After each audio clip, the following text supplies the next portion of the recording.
Les employeurs des arts de la scène signent une lettre adressée à Pierre-Yves Jehollet.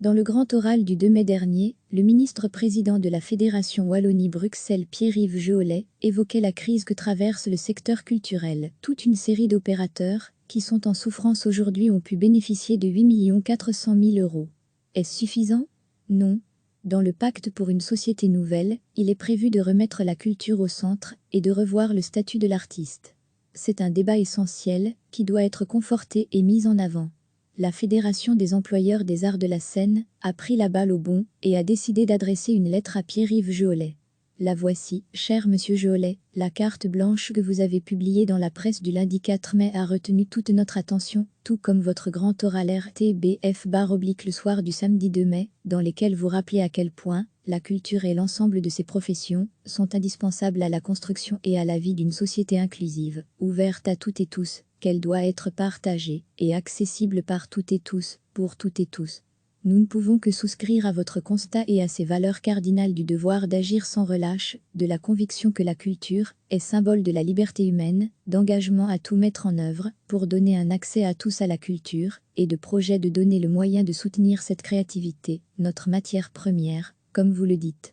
Le verbe est éloquent, il témoigne de votre volonté d'un engagement majeur, des missions que vous vous assignez, nous vous en remercions, et nous devrions pouvoir nous en réjouir sans crainte, ni arrière-pensée. Permettez-nous pourtant de vous écrire, monsieur le ministre-président, qu'aucun de ces objectifs, maintes fois exprimés par vos prédécesseurs depuis plus de 20 ans, ne pourront être atteints si, dès aujourd'hui et dans les jours qui suivent, des décisions concrètes ne sont pas prises. Si, au-delà des déclarations d'intention, un plan global d'accompagnement budgétaire et logistique de la crise actuelle, puis une revalorisation du financement de la culture ne sont pas établis, afin de donner à ces métiers et à ces missions les ambitions légitimes que vous lui destinez, afin d'abord de colmater les brèches de ce Titanic à l'orchestre muet sur lequel nous sommes toutes et tous embarqués, et de lui donner la chance de poursuivre son itinéraire, avant de concourir à construire une embarcation mieux charpentée, qui permettra au plus grand nombre possible de nos concitoyens d'y voyager. Notre obligation est celle de résultats, écrivez-vous. Nous ne pouvons qu'applaudir, mais à l'heure d'aujourd'hui, de quels résultats parlons-nous? Au niveau des autorités fédérales, c'est la disette, hormis la neutralisation pendant une courte période de crise pour la prise en compte et le calcul des conditions de maintien et d'accès au régime particulier de chômage pour les artistes, aucune mesure concrète n'a été prise pour faciliter l'accès et le maintien de ce régime sur le long terme, nonobstant la crise de l'emploi qui régnera pour une très longue période à venir. De même, nous attendons toujours, même si des signaux positifs nous sont parvenus sur ces points, une définition non sujette à interprétation de l'ONEM des conditions d'accès au chômage temporaire pour les contrats non signés au 13 mars 2020 pour des événements ultérieurs annulés, et une garantie de prolongation de la période autorisant de manière non restrictive le recours au chômage temporaire pour force majeure, au-delà du 31 mai 2020, pour les secteurs les plus fortement pénalisés dont le nôtre, tant que la réouverture de nos salles n'est pas autorisée. Il en est de même pour le taxe Shelter, ce financement alternatif issu du privé, dont vous appelez à la mobilisation, et qui a levé sur l'exercice 2019 plus de 8 millions d'euros en direction des arts de la scène en Fédération Wallonie-Bruxelles.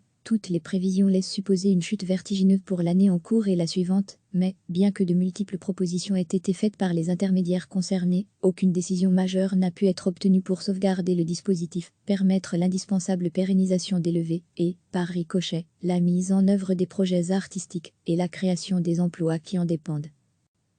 Le bilan de la Fédération Wallonie-Bruxelles, dont vous jugiez de l'inefficacité il y a peu, n'est hélas pas meilleur. En dehors de déclarations empathiques et compassionnelles, en dehors de l'assurance de disposer du maintien de la subvention pour l'année civile en cours, rien, nada, nothing, nil, niente. Vous êtes ingrat. Oubliez-vous ce fonds d'urgence fixé pour l'ensemble des professions de la culture au montant de 8 400 000 €, pourriez-vous nous rétorquer, nous ne l'oublions pas, mais la procédure retenue, ou, à bien la lire, l'on hésite entre Kafka et Courteline, ne nous garantit en rien l'obtention d'un dédommagement, restreinte par l'enveloppe dont on ne sait comment elle a été estimée, ankylosée, semble-t-il, par une méfiance a priori du bien fondé des demandes qui seront introduites par les opérateurs culturels, et de la bonne fin de l'utilisation qui en sera faite. Monsieur le ministre-président, notre fédération s'est entièrement mobilisée depuis le début de la crise sanitaire, faisant nombre de propositions à destination des différents niveaux de pouvoir concernés, et principalement en direction de la Fédération Wallonie-Bruxelles, dont vous dirigez l'exécutif, propositions communes élaborées par des professionnels, dont on ne peut mettre en doute la compétence, le savoir de leur métier, de ses paradigmes et de ses nécessités. Hormis notre note sur le déconfinement partiellement prise en compte, aucune n'a été considérée, et force est de devoir écrire que, pour la plupart d'entre elles, nous en sommes toujours à attendre un symbolique et poli accusé de réception. Et contrairement à ce qui a été dit à de multiples reprises dans la presse, aucune consultation des instances d'avis n'a eu lieu, à notre connaissance, et à tout le moins, pour ce qui relève du Conseil de l'art dramatique, bien que celle-ci soit toujours active et compétente, jusqu'à la nomination des prochaines. Monsieur le ministre-président, Monsieur Jolet, nous nous adressons à vous après 55 jours d'un arrêt total de nos activités. L'ensemble des arts de la scène, théâtre, musique, opéra, conte, cirque, danse, sont en danger, les institutions comme les compagnies, les artistes comme les techniciennes et techniciens, les femmes comme les hommes qui le constituent, qui en sont la force vive, qui créent au jour le jour, les conditions de cette liberté humaine que vous défendez, sont en danger, en grand danger. Nous n'avons plus besoin de compréhension, de reconnaissance, d'empathie, de consultations stériles et chronophages. Nous avons besoin de décisions franches, d'actes clairs et de prise de responsabilité politique. Monsieur le ministre-président, Monsieur Jolet, nous vous demandons donc solennellement non pas votre soutien puisque nous savons qu'il nous est acquis, mais bien la mise en œuvre d'un réel processus de travail à votre initiative, en compagnie de conseillers de votre cabinet et de celui de Madame la ministre Bénédicte Linard, des responsables de vos administrations respectives, en présence de membres de notre secteur qui pourront y apporter leurs expertises concrètes des problématiques à traiter, et cela afin de faire émerger et de concrétiser, selon un calendrier effectif et rapide, l'ensemble des mesures à prendre à court, moyen et long terme, avant que le naufrage n'ait lieu.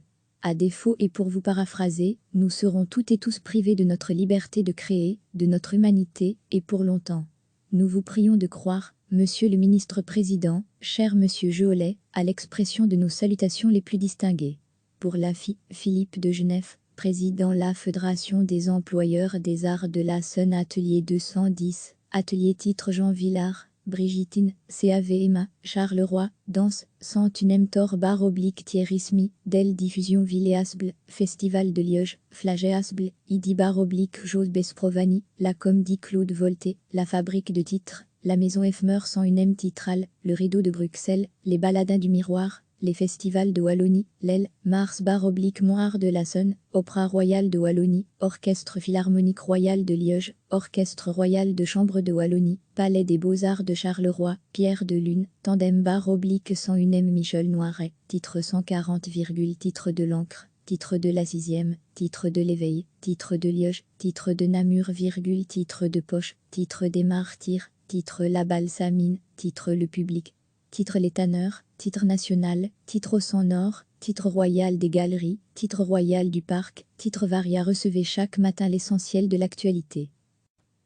Dans le grand oral du 2 mai dernier, le ministre-président de la Fédération Wallonie-Bruxelles Pierre-Yves Jolet évoquait la crise que traverse le secteur culturel. Toute une série d'opérateurs, qui sont en souffrance aujourd'hui, ont pu bénéficier de 8 400 000 €. Est-ce suffisant? Non. Dans le pacte pour une société nouvelle, il est prévu de remettre la culture au centre et de revoir le statut de l'artiste. C'est un débat essentiel qui doit être conforté et mis en avant. La Fédération des employeurs des arts de la scène a pris la balle au bond et a décidé d'adresser une lettre à Pierre-Yves Jolet. La voici, cher Monsieur Jolet, la carte blanche que vous avez publiée dans la presse du lundi 4 mai a retenu toute notre attention, tout comme votre grand oral RTBF / le soir du samedi 2 mai, dans lesquels vous rappelez à quel point la culture et l'ensemble de ses professions sont indispensables à la construction et à la vie d'une société inclusive, ouverte à toutes et tous, qu'elle doit être partagée et accessible par toutes et tous, pour toutes et tous. Nous ne pouvons que souscrire à votre constat et à ces valeurs cardinales du devoir d'agir sans relâche, de la conviction que la culture est symbole de la liberté humaine, d'engagement à tout mettre en œuvre pour donner un accès à tous à la culture, et de projet de donner le moyen de soutenir cette créativité, notre matière première, comme vous le dites.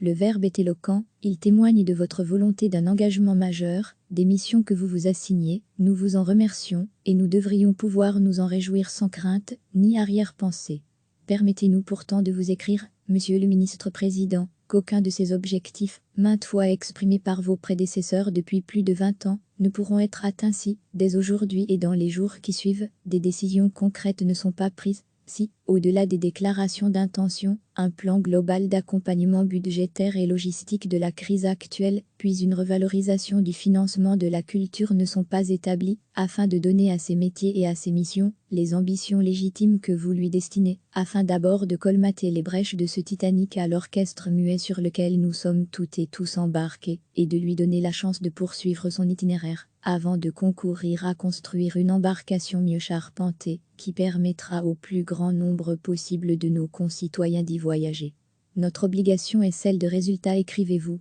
Nous ne pouvons qu'applaudir, mais à l'heure d'aujourd'hui, de quels résultats parlons-nous? Au niveau des autorités fédérales, c'est la disette, hormis la neutralisation pendant une courte période de crise pour la prise en compte et le calcul des conditions de maintien et d'accès au régime particulier de chômage pour les artistes, aucune mesure concrète n'a été prise pour faciliter l'accès et le maintien de ce régime sur le long terme, nonobstant la crise de l'emploi qui régnera pour une très longue période à venir. De même, nous attendons toujours, même si des signaux positifs nous sont parvenus sur ces points, une définition non sujette à interprétation de l'ONEM des conditions d'accès au chômage temporaire pour les contrats non signés au 13 mars 2020 pour des événements ultérieurs annulés et une garantie de prolongation de la période autorisant de manière non restrictive le recours au chômage temporaire pour force majeure, au-delà du 31 mai 2020, pour les secteurs les plus fortement pénalisés dont le nôtre, tant que la réouverture de nos salles n'est pas autorisée. Il en est de même pour le taxe Shelter, ce financement alternatif issu du privé, dont vous appelez à la mobilisation, et qui a levé sur l'exercice 2019 plus de 8 millions d'euros en direction des arts de la scène en Fédération Wallonie-Bruxelles.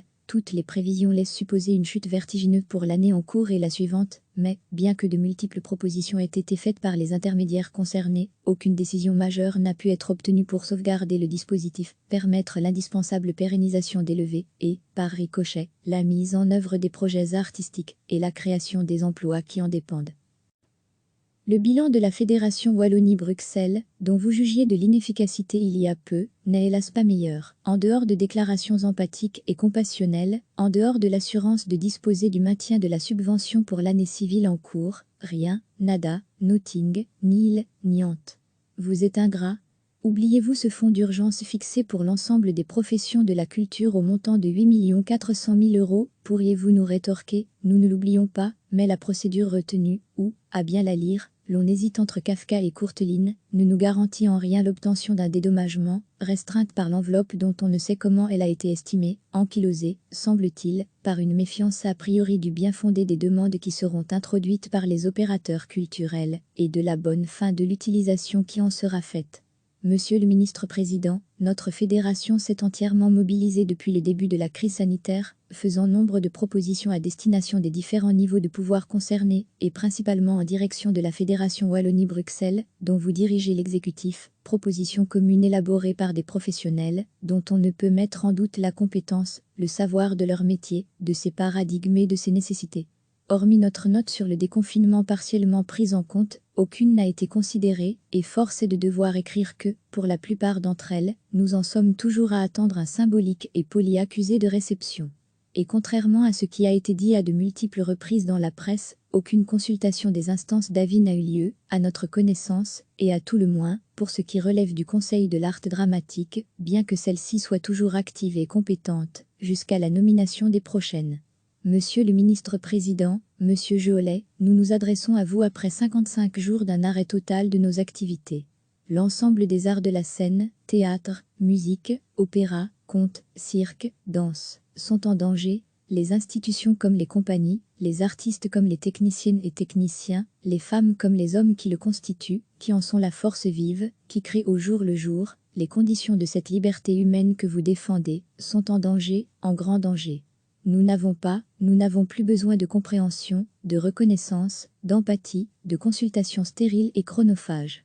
Nous avons besoin de décisions franches, d'actes clairs et de prise de responsabilité politique. Monsieur le ministre-président, Monsieur Jolet, nous vous demandons donc solennellement non pas votre soutien puisque nous savons qu'il nous est acquis, mais bien la mise en œuvre d'un réel processus de travail à votre initiative, en compagnie de conseillers de votre cabinet et de celui de Madame la ministre Bénédicte Linard, des responsables de vos administrations respectives, en présence de membres de notre secteur qui pourront y apporter leurs expertises concrètes des problématiques à traiter, et cela afin de faire émerger et de concrétiser, selon un calendrier effectif et rapide, l'ensemble des mesures à prendre à court, moyen et long terme, avant que le naufrage n'ait lieu. À défaut, et pour vous paraphraser, nous serons toutes et tous privés de notre liberté de créer, de notre humanité, et pour longtemps. Nous vous prions de croire, Monsieur le ministre-président, cher Monsieur Jolet, à l'expression de nos salutations les plus distinguées. Pour